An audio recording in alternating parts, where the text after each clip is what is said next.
आज आम या जाऊे सुपर हेल्दी मांडिया रे तैयारी नमकीन जोटा कि बहुत ही चटपटा होता है सहित मुसमुसिया होता है। आपण मैंने चाहिए आपको पापड़ी कहींपर।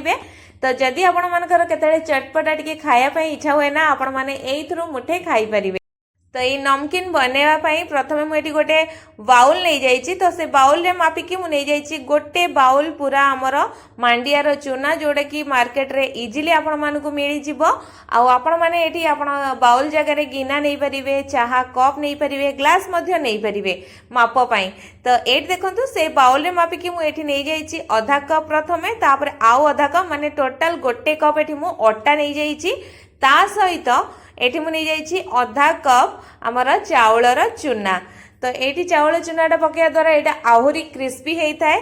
तो ता सहित टेस्टा बहुत ही बढ़िया आसी थाए। तो यहाँ को आगे खास्ता करने कौन कर 2 चामच करके रिफाइन तेल पकई नहीं। तो आपड़ जदि घी पसंद करती खायापाई घी ये पकई पारे।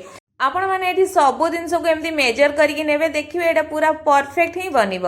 ता सहित मुझे देदे आधा चामच लुण बा स्वाद अनुसार लुण, ता सहित ये गोटे चामच मु धला रासिकी देइछि। निहाती भाव में ये आपण मैंने पकेबे यार बास्ना बढ़िया आसीबो। ता सहित खायापाई मध्य यार टेस्टा बहुत ही बढ़िया लगिबो। एबे आमे कौन करिबा ना ए सब को भल भाव में टिके हाथ रे मिक्स करनबा, जहा फल कि जो चावल चूना अट्टा मांडिया लुण ए सब जो पकई थिले ना जेमति कि भल भाव में टिके मिक्स हो जिवो। तापरे एथरे मु दे दोछि उषुम पानी बा पूरा नख उषुम पानी एथरे आपण देकी हल्का हल्का आपण माने पकेकी आकु टिके गोटे डो भलिया आपण माने को चकड़ी नेबे। जेमति नॉर्मली आपण माने आटा चकड़ांती एका बेले के पानी देकी चकड़ीबेनी। आपण चाहिले ठंडा पानी रे मध्य देकी चकड़ी पारिबे, किंतु उषुम पानी रे दवा द्वारा कोन हबो ना मांडिया चूनाटा टिके फुली जाई थाए। ता सहित चावल चूना जो पकेइथिले ए सब ना हल्का हल्का फुली जाई थाए।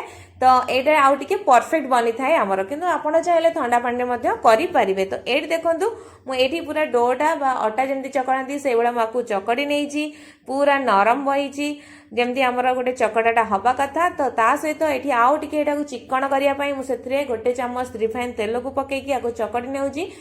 एथिपाई चकड़ी जमती कि एथिरे आमे गुळा बनैले टिके क्राक आसीबनी। जेमती नॉर्मली आमे अटार गुळा नहीं कि पूरा रुटी बनै थाउ से भलिया बनैबा जेमती कि एथिरे बिल्कुल भी क्राक आसीबनी। सेथिपाई मु एथिरे टिके तेल पकई नेइची। देखंतु एठी पूरा जेमती आमे अटा को चकड़ू ना से भलिया एठी चकड़ा हो जाइछि। तो एठी देखंतु अल्प टिके अटा पकई नबा। आ आपण माने जेमती अटार गुळा नियंती बा रुटी करया पई गुळा नियंती बा पराठा बनाया पई से भलिया गोटे गुळाटे बनै नेबे। नॉर्मली जेमती रुटी बनाती जिते बड़ आपण माने चाहिए एटी बेली पारिबे। तो एटी देखंतु मु आकु पूरा बेली नेइची। तो आपण माने तार पतलाटा को टिके देखि पारुथिबे, बेसी मोटा एडा नाही बा बेसी पतला मध्य नाही। तो एई भलिया भाबरे आपण मानकु बेलिबार अछि। तो तापर एबे हम कौन करबा ना अल्प टिके अटा को छिंची नबा, जहा फल कि या आम काटिया सुविधा हम। जेहेतु यहाँ मांडिया आम बनईचु ना तो यहाँ सब बड़े टिके टिके मॉइस्चर बाहर आटा टिके कादुआ हो से टिके अटा पकई नौथिबे। तापरे आकु आपण काटी पारिबे। तो एठी देखंतु मु गोटे पिज्जा कटर नहीं कि आपको मु काटी नौची। तो आपण माने चाहिले छुरी रे मध्य काटी परिबे। तो आपण मानकु जेमतिया शेप दरकार आपण माने सेही भलिया शेप रे मध्य काटी परिबे। तो एठी मो मन पसंद रो मु एठी शेप बने नै जे आपण माने चाहिले ग्लास रे मध्य काटी किनी पापड़ी बनै परिबे। जेमति नॉर्मल पापड़ी आपण माने मार्केट रे अवेलेबल रहूची से भलिया बनै परिबे और घरे पापड़ी चाट मध्य बनै किनी खाई परिबे।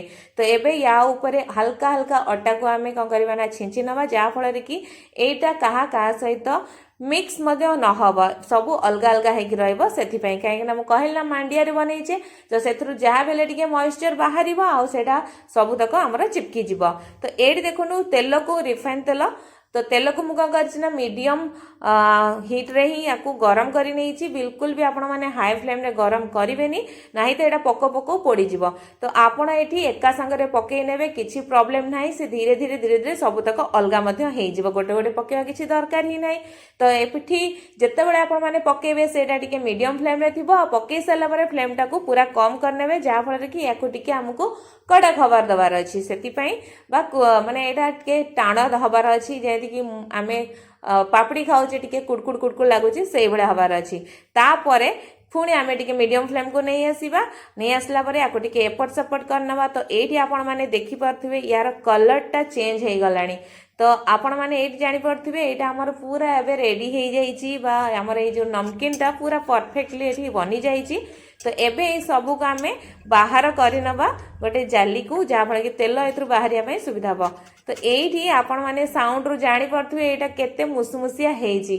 तो तापई चलतु चटपटा एबे आमे मसला बनैबा। तो सेठी मुझे जाइए अधा चमच करके कला लुण, अधा चमच धनिया गुंड, गोटे चमच ये नहीं जाइए जलजीरा पाउडर, आपण मैंने चाहिए चाट मसला नहीं पारे, ता सहित अधा चमच नहीं जाइए काश्मीरी लंका गुंड, आपण मैंने चाहिए ये जब राग पसंद करती ताहले लंका गुंड नहीं पारे।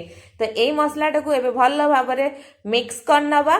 तो ये आमर ये चटपटा मसला रेडी हो जाइए। तो चलतु जो पापड़ी आम रखी थे ये देखु मु छाणिकी आनी। तो आपण मानक एबे देखैबी पापड़ीटा केते माने कुरकुरा हेइची, केते माने आमर मुसमुसिया हेइची देखि पारुथिबे। तो एबे आ डेरी कहीं जो मसला आम बनईथिले ता ऊपर एबे पकई नवा। आपणकर जेते पसंद सेते मसला एथरे देई परिबे। तो आपण मानकर मन पसंद जहाँ भी आपण माने जानिचंदी जेमती मसला मध्ये पकई परिबे।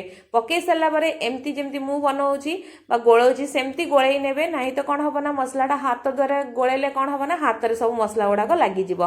तो ये देखंतु मसला मध्ये बढ़िया से कोट हो गला।